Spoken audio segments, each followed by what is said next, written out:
It's my pleasure to be here today, and I appreciate the invitation to talk to you. The first thing I'd like to do is I'd like to thank the people and the communities that I've worked with in the North for welcoming me to their homes and to their land. And I'd also like to thank the First Nations peoples whose land we're meeting on today, Miigwech. I'm an environmental scientist, and I've been studying mercury in the environment for almost 20 years. I study water quality. I study the impacts that we have on ecosystems. And because of the kindness and generosity of a colleague of mine, I had the opportunity to visit a part of Canada that I'd never been to before this year. I've spent time in the north, but not the north. You know, not the Yukon territories, not Nunavut, not the Northwest territories, all three of which I saw this year. In the process of doing that, I also discovered why I do what I do. I've been a professor for 15 years, and it's never been fully clear to me what my underlying motivations were, but I found out what they were this year, and I'm happy to tell you today. This is Kaluktuk in Nunavut. It's a community of about 1,500 people. That's the Arctic Ocean right there. So it's pretty far north, a lot farther north than most people have been. And it certainly was the farthest north I had ever been in my scientific career. It's a place that you can imagine is pretty connected to the land. It's a place that is underlain by frozen ground, permafrost. Adam, I don't have my timer here. Can you cue me, please? Cue me at 15. It's underlain by frozen ground. You can see the houses are all up on stilts because the ground is covered and underlain by permafrost. You can't put things on the ground or else it heats it up, melts it. It's getting all kind of crazy. This is just at the end of the day. Everyone's getting out of school. It's a place that's really connected to the land. It's a place that's remote. Most supplies come in by barge. Food is expensive. People hunt. People fish. People rely on the land for their day-to-day well-being. They rely on land for their subsistence. They feed themselves, and they sustain their economy from the land, such that it is. They fish a lot. This is a picture of drying Arctic char. That's a staple of diet there. And the reason why food from the land and food from the local waters is so important is because of this. 12-pack of Coke is 20 bucks. Right? Fresh food, fresh vegetables, meats, things like this that require refrigeration and shipping are unbelievably expensive. And when your annual income is in the order of hundreds to thousands of dollars and that's it, this is a luxury item. This isn't staple food. This is what keeps us going. So think about if this is threatened. Right? Think about if that source of staple subsistence food that keeps you going is threatened. I'm going to present this to you as a risk, and I'm going to try and paint a picture of risk to northern communities, both in terms of environment and social, that hopefully we can become engaged in and you can give some thought about how you might participate in. We all know what risk is. And I'd like us to think about risk rather than problems. Problems require solutions. Risk requires management. I think it's an easier concept for us to deal with. Risk is something that we all are familiar with. We have risks that we deal with every day, and we understand risk management. We make decisions about what we're going to eat, what we're going to buy, who we're going to talk to, how we're going to spend our time. Those risks can be kind of non-life-threatening. Maybe I want to eat this chocolate bar because it tastes good, but then I'm worried about my caloric intake. Or maybe I have to trust this server because they've told me there's no peanuts in this dish, but I might die if I ate them. Right? These are risk trade-offs that we're constantly making in our lives. These are pretty straightforward risks. These are simple risks. These are ones that we know what the driver is, we know what the consequences are. And we can manage them because we understand those. We can manage them statistically. Insurance companies love these kinds of risks, car accidents, the likelihood of having a heart attack based on your age and lifestyle. These are relatively simple risks. But the reality in the environment is that risks are not nearly so straightforward. They are risks that have complexity, they have interdependencies, they have a social context. They definitely involve multiple or groups of people if they're multi-stakeholder and they involve a social dimension. All of these things together contribute to high levels of uncertainty about how to handle these risks, how to manage them in a meaningful way that we can deem acceptable or at least tolerable to the people who are involved. These are often referred to as systemic risks. There's a really interesting body of literature about risk. Little cut off there. First author's name is Wren. That I find fascinating because what it does is it speaks to all of the things that come together to help us understand risk related to complex environmental problems.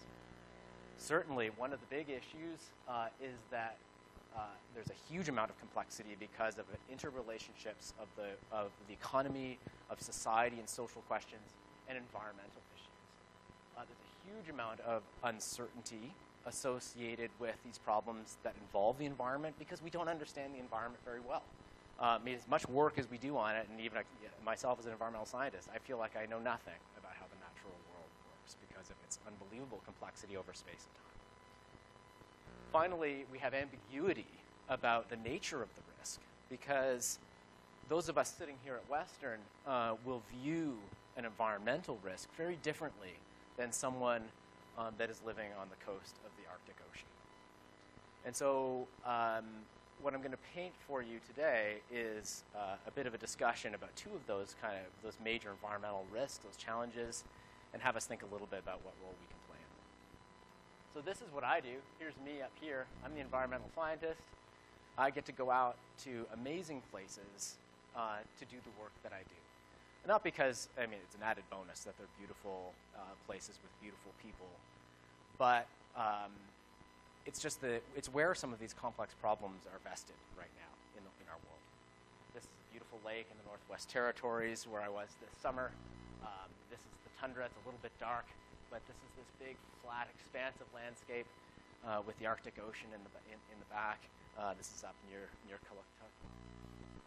This is me on Kluane Lake in the Yukon, sampling for water quality. These are unbelievable opportunities and experiences that I have to be able to do this work, and I'm very fortunate to be able to do them. But what drives me there, what makes me think about these problems, are this systemic complexity and the uncertainty that's driven by environmental problems. The industrialization of our modern world presents us with some of the most profound systemic risks that we can imagine. Certainly, the impacts on the environment as a result of those drivers, that industrialization of our world, is global in scope. We know this. Climate change is something that affects every part of the world. What we often don't think about is how industrialization has also affected things like food quality. Industrialization has dispersed contaminants like mercury around the world in the same way that it's dispersed carbon dioxide around the world. So we have contamination of ecosystems and foods, which is how I'd like to start reframing a fish to you. It's somebody's dinner, and not by choice, but by necessity. We have contamination of foods that really have nothing to do with the people who need this the most. It's driven by our global processes of industrialization, same as climate change. This clicker's a little bit fast, trigger finger. So the first example I want to give to you is climate change in the north. So I'm going to frame these problems from a northern perspective for you to think a little bit about. This is the Coppermine River in Nunavut, where I was this summer. It's not just a pretty picture slideshow. I'm trying to get you to think about how beautiful these places are and how important they are to our world, and not just to us as citizens of this country. Here we are with an interesting figure from the most recent IPCC document. I don't want to bore you with too much data, but this diagram is an interesting one. It tells us how much temperature increase there will be in different parts of the world relative to how much warmer the world is going to be overall. So what this means is that if the world is going to be 2 degrees warmer overall, then here we are in London, we're going to be about 2 degrees warmer than that. So the whole world's going to increase by 2, we're going to increase by 4. Okay, and you can see that most of the mid-latitudes are kind of about the same. everyone's kind of hovering around that we're going to increase about as much as the rest of the world will. If we go into the high latitudes, we're talking anywhere between 4 and 6 degrees warmer than the rest of the world is going to warm. So a lot of projections have by 2100, the northern parts of our continent and the Arctic being about 8 to 10 degrees warmer than they are now. So the difference between being 1 or 2 degrees warmer versus 10 degrees warmer is quite significant, particularly when you think about people's connection to the land and the importance of snow and ice. Precipitation is going to do the same thing, right? We don't change that much. We increase a bit, so per degree warmer the Earth is, we're going to go up by about 3% more rainfall and snow. In the far north, it's well over 12% more. So you might think that that's good, but actually the north is really dry. More snow and more rain actually really changes the ecosystem quite a lot. And it also provides feedbacks into other aspects of the environment, which we'll talk about in a second. So in the north, then, climate change is, there's all kinds of interacting things that are going to happen. I'm highlighting a few of them here for you. We're going to have warmer soils. We're going to have warmer waters. There's going to be more rain and snow. And that's going to lead to all kinds of problematic things in the environment. Permafrost thaw is one of the big ones that I think we're hearing a lot more about these days. This is what it looks like. This is a picture by my colleague Scott Lamoureux from Queen's University. This is flying over Banks Island this summer. And all of these big bites out of the landscape is the frozen ground thawing and just running off into the ocean. This is what happens when we start thawing ground. It's been frozen for tens of thousands of years.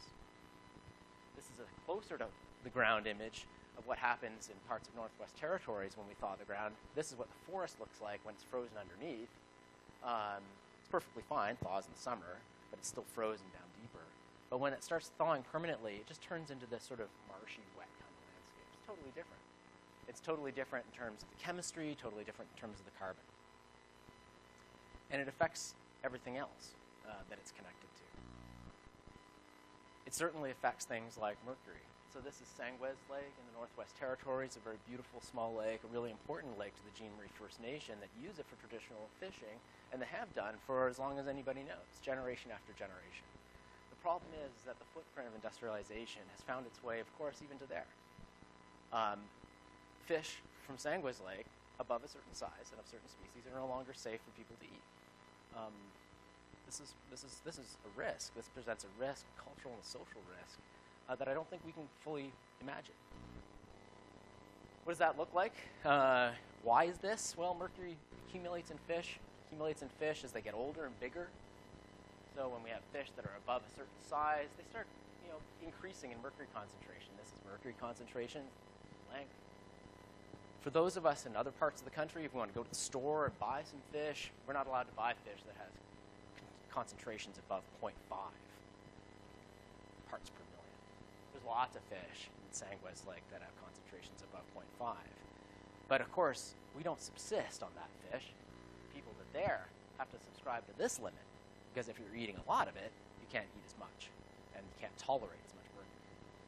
This basically means that almost every fish bigger than this is in some way, shape, or form a risk to eat. What this means is that the community sees things like this, signs posted around lakes that are literally, for us, the middle of nowhere, that tell us that some fish contain levels of mercury that are above consumption guidelines. And for example, a child can only eat 1 serving per month, which is equivalent to a pack of carbs. That's not a lot of food.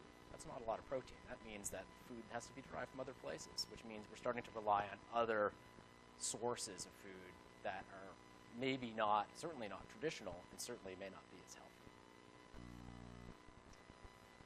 I've already presented these points to you: warmer soils, warmer waters, more rain and snow, permafrost thaw, as things that are driving change in the north as a result of climate change.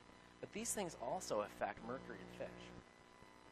Warmer soils and warmer waters promote processes in the landscape that make mercury more available to those organisms. More rain and snow results in more mercury running off the landscape and into the lakes, which then further promotes greater accumulation.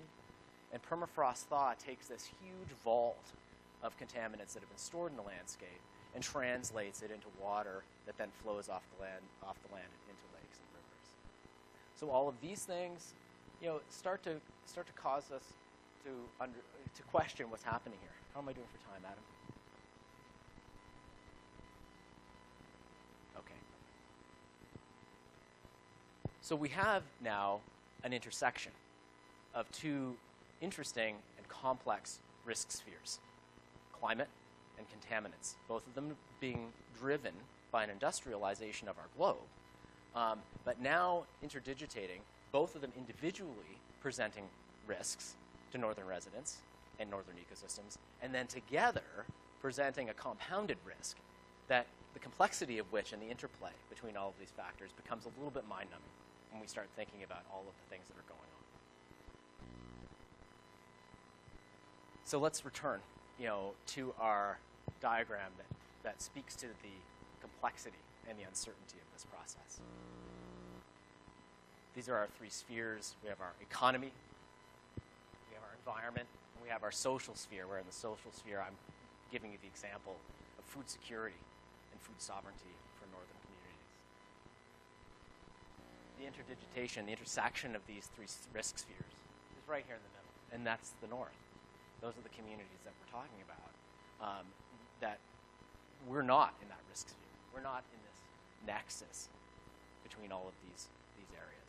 We're somewhere else out here where we don't have all of these things laying on top of one another that cause us to have concern for our social welfare. So let's give some thought to risk governance instead of problem solving. We're going to govern this risk. We're going to figure out what we need to do in order to determine whether a risk that we present somebody with is acceptable. And I pose the question, well, who is it that determines whether the risk of climate change, which is driven by globalization, industrialization, who determines whether that risk is acceptable? Or whether the risk of mercury contamination to fish that are a staple source of our part of our diet, who determines whether that risk is acceptable?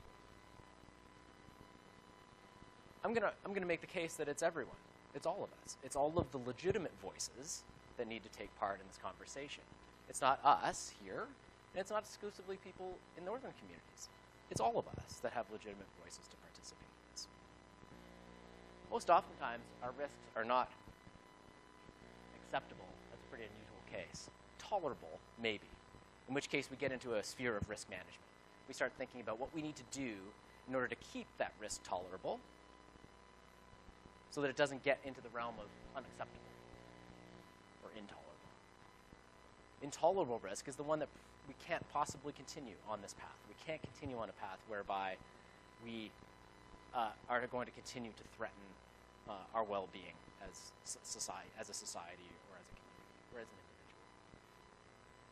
So I'm going to make the case that when we start thinking about risk governance, we all can contribute to the governance of complex global risks. We all can play a role in this because we all have something to contribute. My contributions are small. They're in one area of environmental science where I'm trying to address questions of uncertainty in some specific things related to mercury in the environment. But I've come to realize that what I'm doing is contributing to a management or a governance of a set of complex systemic risks that face communities. And my motivation is trying to understand that on behalf of communities that don't have the means to necessarily undertake the work that I'm undertaking to try and develop that understanding.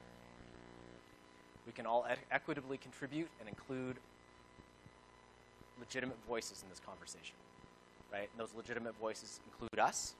They include people who are living in other countries where pollution is rising. But it's also voices and legitimate concerns raised by communities that are impacted by these processes, but who have had nothing to do with the root drivers of what's going on. I think we can also all work together, especially in Canada, to build trust and consensus amongst all of the stakeholders and all of the people who are contributing their voices to this. And part of that trust and consensus is, in fact, accepting and acknowledging that the legitimate voice is one that needs to be heard, and that there are many of them associated with this problem. So here's me. I'm in the environment. This is what I do. This is my little part. myself, my students, my colleagues, go out and do our best to inform what's happening in the environment through our science. So I ask you to consider where you are. We all have a role to play in understanding these problems. We don't have to solve them individually. We don't have to be in charge of this whole process.